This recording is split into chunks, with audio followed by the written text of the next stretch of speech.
Assalamu alaikum, everyone, wa rahmatullahi wa barakatuh. I wish to congratulate the Muslim Youth Connection on their new beginning. I wish to congratulate them on this wonderful, wonderful event.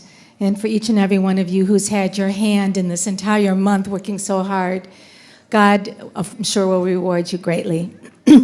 So, you know, you hear me speak a lot, so it's not like I can always come up with something fresh. But I would like to start by telling you a story.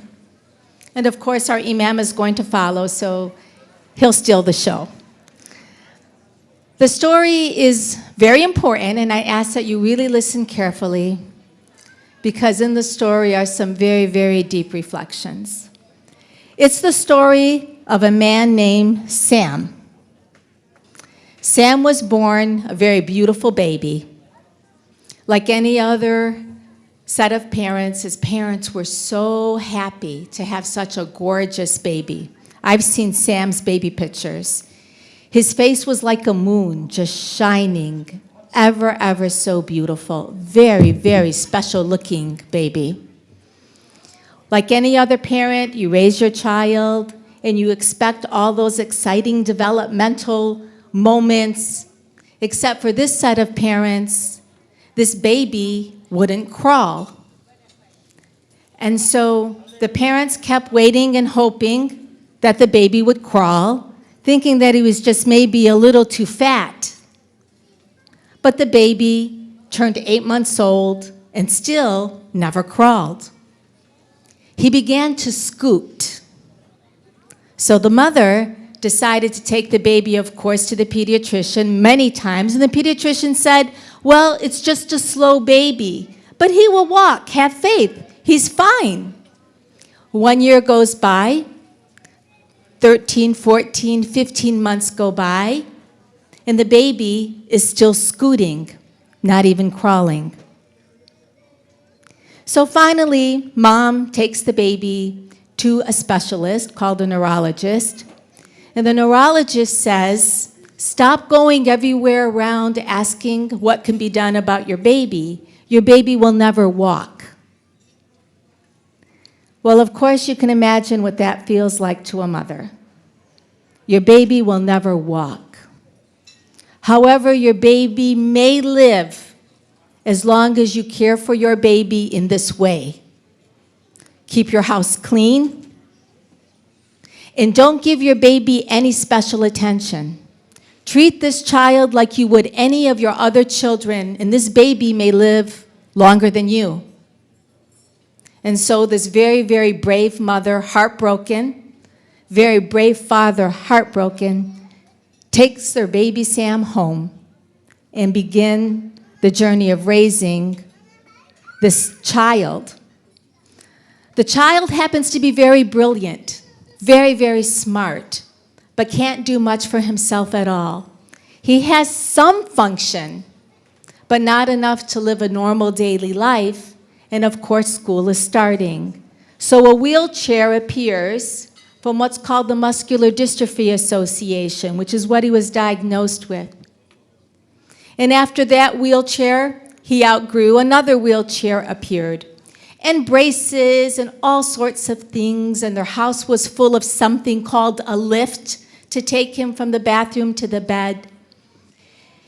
And as he continued to grow into his teenage years, like any other teenager, he wanted to have a life too, but wasn't given the opportunity to have the same kind of life many of you teenagers have in this room today. Now, this gentleman is 60 plus years old. He's the longest living person with muscular dystrophy of his kind in our country. He's never walked a day in his life. He's never moved a day in his life. He's never been able to really feed himself the way you and I feed ourselves. He's never been able to reach across the table and choose his food. He has to depend on people to wake him in the morning, to wipe his mouth, to sit him up, to get him his coffee, to make sure he doesn't choke, to move his hand just a bit this way, that way, his leg, this way, that way, to lift him, to put him on the toilet, to wipe him, to clean him, to brush his teeth, to shave his face, to shampoo his hair, to shower him. He has to be dependent on all kinds of different people to get through, not a day, to get through minutes. And through all of this incredible human being managed to graduate with 2 college degrees. And most recently, maybe 6 or 7 months ago, he had just a little bit of function left in this finger. And I know many of you know who I'm talking about. And he could do this. That's it. And this was enough to keep him in touch with the world through his computer. He could communicate with a mouse that was very sensitive. And he could type with that mouse so that he could send his emails, he could communicate with the world, and he could do the one sport that he could do not moving, which was golf online. And as you would have it, at 60 years old, arthritis sets in, and he loses this. Just this little bit of human function is gone. His family was heartbroken. But because of that failure, something else popped up. And it was a new contraption that came about, a technology that allows your eyes to move a mouse. So it was quite expensive, but he advocated for himself, and he managed to have the company send him one as an example. It wasn't made for people like him. It was made for people who had more function and movement. But it came to the house, and we put it on him. And after a lot of adjustments, he was able to use the pupil of his eye to move a mouse. And with the pupil of his eye, he can type you an email.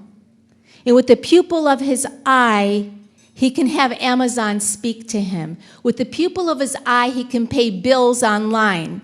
With the pupil of his eye, he can watch what's happening here every single night. And he has.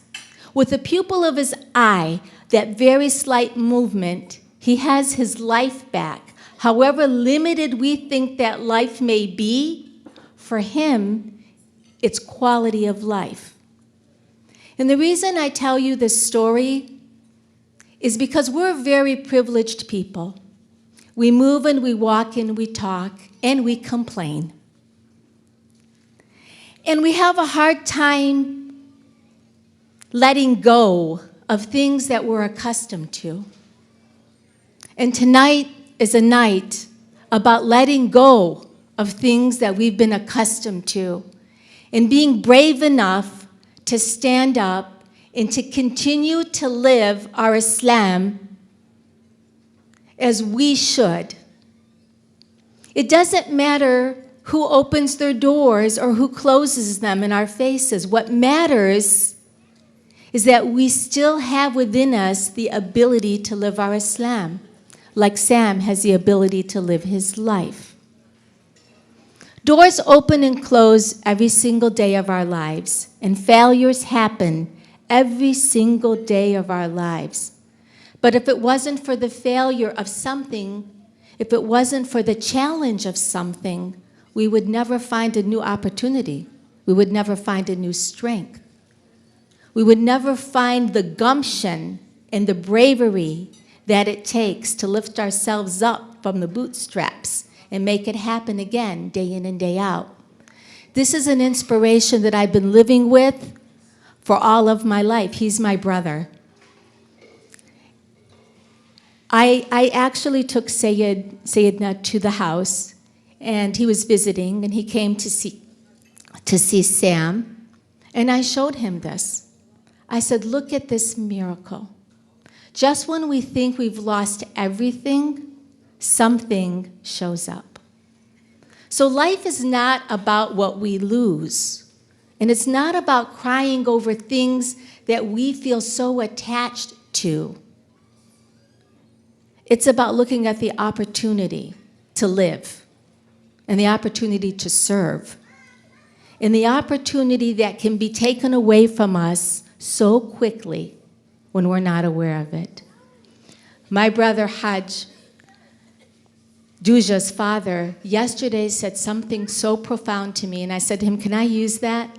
He said, you know, you can't buy time. You can buy everything, but you can't buy time. And that's true. So we have to be busy today, tomorrow, for years ahead, no matter where we are, no matter who we are, no matter who's on the bandwagon or not on the bandwagon. What matters is, are we moving forward? Because time is precious and every breath counts. And one of these days, breath will run out. And when breath runs out, there's no longer an opportunity to serve. So I congratulate this audience for supporting not the youth, actually to supporting Islam, whether it's in youth or in adults, for supporting a mission and a vision that has been in action for almost 20 years, and God willing will continue to be in action. And I would say to you, serve wherever you can. Be good wherever you can. And one principle that we have in medicine is to do good and to do no harm.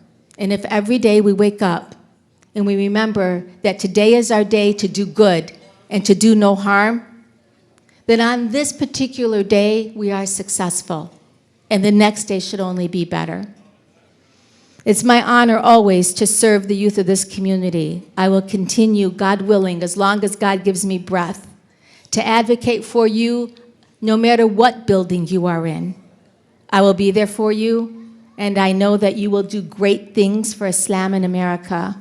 And that's why I spend so much time investing in you, because one day I will be gone, and you will be those shining beacons of hope for all of us. And that's something to be really proud of. So I salute Sam today, and I hope that you will salute Sam today. And I want you to remember, when you're having a really rough day, just think about that finger that no longer moves, and think about that pupil that gave life back. And thank God for what you have every single moment of the day. Thank him. Assalamu alaikum.